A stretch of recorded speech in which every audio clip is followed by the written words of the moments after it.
Ang gisulti ni Hesus mga igsoon na nalipay siya nga gipadayag ang tinaguan sa Dios ngadtos mga walay kahibalo, nya iya sang giingon gililong sa mga may kahibalo o mga makinaadmanon.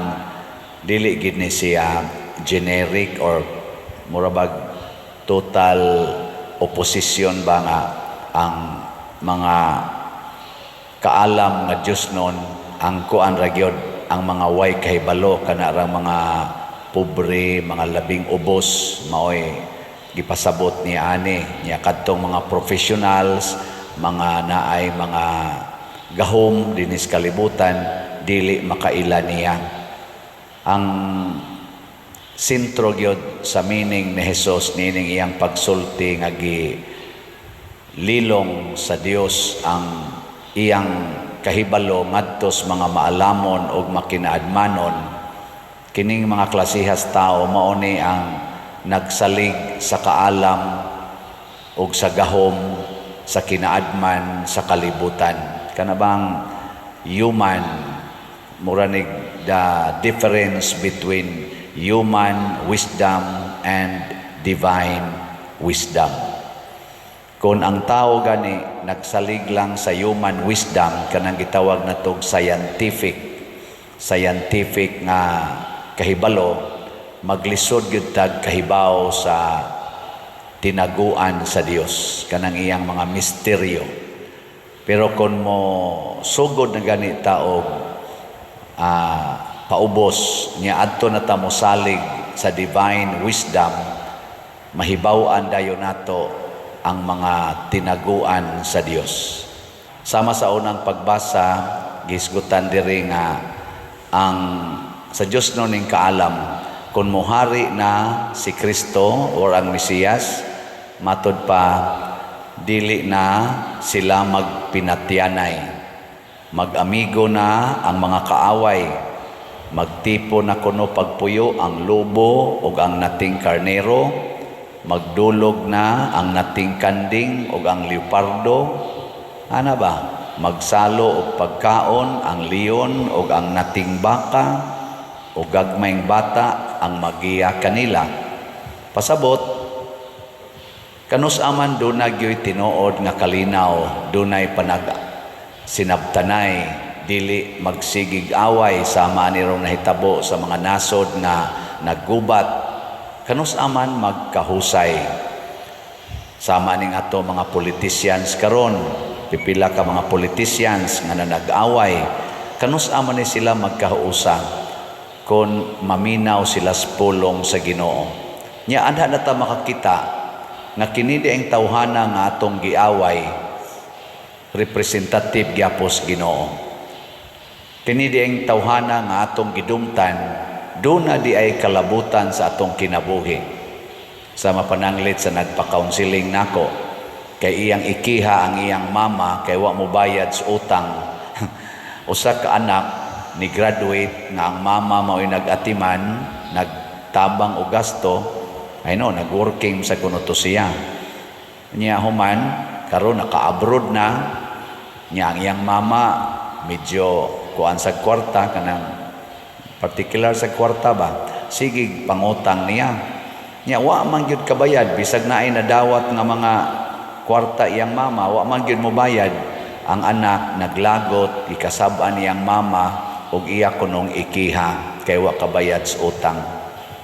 Nya ako day siyang gipahinumduman, kun wa pa ka mabdusa sa imong mama, wa pa ka iutong aron matao. Nya pagkatao nimo wa sad ka atimanas imong mama, hangtod nga naka-eskwela ka, hangtod ni graduate ka, wa jud ka tabangis imong mama, maka-abroad ka, makatrabaho ka. Nya dugay kay siya nang nitubag kay garbo lagi, hangtod nga niingon gid siya bitaw paderno, nako bisan paghutdo nimo hatag ang imong tanang kinitaan sa imong mama nga material kanang kwarta, di na kabayad sa iyang pagbabdos o pagpanganak o pagpasuso nimo aron kamutubo. Ibutang talang imong mama karon dili na magmahal nimo. Pero kadto lang ba, kadtong gutloan nga mao gitoy giagi-ani mo nga nahimo kang ingon ani karon. Kay guwap ato, wa man yun. Muna usahay maglisod ta. Pagkita ana, labi nagmusod na nato ang scientific. Parehagod aning uban karon, di ko motuo Ginoo kay di makita ang Ginoo. Di ko motuo nga naay langit, naay impierno kay way patay ni balik. Mga inana god, scientific man na. Pero kung magtan-aw ta nganong naay adlaw, nganong naay bituon, nganong naay bukid, naay dagat, nganong ni aning mga tanom nga motubo nga wa gyud atimanag tao, bisag magtan-aw lang ta sa atong lawas nganong pagkatao nato ang buhok di adiri nya mata ni adinhi, nganong ang mata wa gyud masaag diri sa loyo, nganong ang dunggan katungod gyud na nga wa man untay gahimo ana. Moingon tang nature, pero kinsa may gamanid sa nature. Mosangko gitas pag-ingon, wa ko kahibaw, it's nature mo lagi. Di gyud mahitabo ang usa ka butang nga may kaing pagka-arrange nga wa gyud intellect, why designer nga nag-arrange ni ana. Tungod na kay naay Ginoo. Nya inig ila na to nga naay Ginoo makahibaw sad ta nga kining atong isig katao gihimos Ginoo, gimahal sa Ginoo. Gilingi anay mong tupad ing na gihigugmatika kay naa kay Ginoo. Bisan pagkusog kay na musuyop, bisan pagkusog kay ng mga bit, bisan pagkusog kay na manglibak, kusog kay na mamakak, bisag tapulan kay na naa na siya Ginoo. Nganuman kay gihimo ta nga image and likeness of God. Ang wisdom sa Ginoo mga igsoon, anha nato makuha sa atong pagtuo o pagsunod sa iyang mga pulong.